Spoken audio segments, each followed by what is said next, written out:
চলতি বছরে মে মাসের শেষের দিকে একটি নতুন 20 টাকার নোট বাংলাদেশের বাজারে এসেছে। বাংলাদেশে নতুন 20 টাকার নোটের সামনের দিকে রয়েছে একটি মন্দিরের ছবি।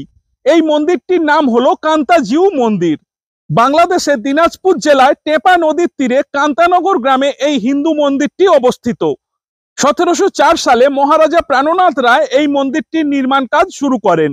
1752 সালে তার পুত্র রামনাথ রায়ের রাজত্বকালে এই মন্দিরের নির্মাণ কাজ শেষ হয়। এই মন্দিরটি হিন্দু দেবতা শ্রীকৃষ্ণ এবং তার স্ত্রী রুক্মিণীকে উৎসর্গ করা হয়। 3টি তল বিশিষ্ট এই মন্দিরে নবরত্ন বা 9টি চূড়া ছিল। নির্মাণের সময় এই মন্দিরের উচ্চতা ছিল 70 ফুট। 1897 সালে এক ভয়াবহ ভূমিকম্পে এই মন্দিরের সমস্ত চূড়া ভেঙে যায় এবং ওই ভূমিকম্পের ফলে ওই মন্দিরের প্রচুর ক্ষতি হয়। এর পরবর্তীকালে মহারাজা গিরিজানাথ এই মন্দিরের ব্যাপক সংস্কার করেন, কিন্তু তিনি চূড়াগুলি নির্মাণ করতে পারেননি। বর্তমানে এই মন্দিরটির উচ্চতা 50 ফুট। এই মন্দিরের গায়ে অসাধারণ কারুকাজ করা 15,000 টেরাকোটার টালি বসানো আছে। মন্দিরের বাইরে চারিদিকে দেওয়াল জুড়ে পোড়ামাটির ফলকে রামায়ণ, মহাভারত এবং বিভিন্ন পৌরাণিক কাহিনীর চিত্রায়ন করা আছে। মন্দিরের ভেতরে ঠিক মাঝখানে একটি স্বর্ণ সিংহাসনে শ্রীকৃষ্ণ এবং তার স্ত্রী রুক্মিণী দেবীর মূর্তি স্থাপন করা আছে। এর ফলে মন্দিরের চারদিক থেকে ভেতরে দেবদেবীর মূর্তি দর্শন করা যায়। বর্তমানে বাংলাদেশের সবচেয়ে উৎকৃষ্ট টেরাকোটা শিল্পের নিদর্শন একমাত্র এই মন্দিরেই দেখা যায়। এই মন্দিরকে কেন্দ্র করে প্রত্যেক বছর এখানে রাসমেলা অনুষ্ঠিত হয়। কান্তাজিউ মন্দিরের রাসমেলা বাংলাদেশের সবচেয়ে বড় রাসমেলা। 300 বছরেরও বেশি সময় ধরে এখানে রাসমেলা অনুষ্ঠিত হয়ে আসছে।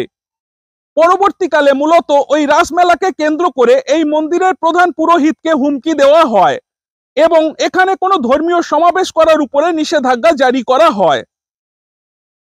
2015 সালের ডিসেম্বর মাসের 5 তারিখে এখানে রাসমেলা উপলক্ষে রাত্রে যাত্রা চলাকালীন ওই যাত্রা অনুষ্ঠানের মাঝখানে 3টি ককটেল বোমা ছোড়া হয়। এর ফলে প্রায় 10 জন গুরুতরভাবে আহত হন। পরবর্তীকালে এই ঘটনার সঙ্গে জড়িত 2 জন জামাতুল মুজাহিদিন বাংলাদেশের সদস্যকে গ্রেপ্তার করা হয়। এর মধ্য দিয়ে সেই সময় বাংলাদেশ উত্তাল হয়ে ওঠে। এই হামলার প্রতিবাদে বাংলাদেশের বিভিন্ন স্থানে মানববন্ধন ও বিক্ষোভ প্রদর্শন করা হয়। 2024 সালে 27 এপ্রিল একটি অনুষ্ঠান উপলক্ষে এই মন্দিরে 20,000-এরও বেশি হিন্দু ভক্তের সমাগম ঘটে। তারা একত্রে শ্রীমদ্ ভগবদ গীতা পাঠ করেন। 2017 সালে কলকাতা বইমেলায় বাংলার নিজস্ব স্থাপত্যশৈলীর নিদর্শন হিসাবে বাংলাদেশ সরকার তাদের প্যাভিলিয়নটি কান্তাজিউ মন্দিরের আদলে নির্মাণ করেন। অতি সাম্প্রতিককালে অর্থাৎ চলতি বছরের মে-জুন মাসে গণপ্রজাতন্ত্রী বাংলাদেশ সরকার একটি নতুন 20 টাকার নোট চালু করেছেন। ওই 20 টাকার নোটের সামনের অংশে প্রাচীন কান্তাজিউ মন্দিরের চিত্র পরিস্ফুটন করেছেন।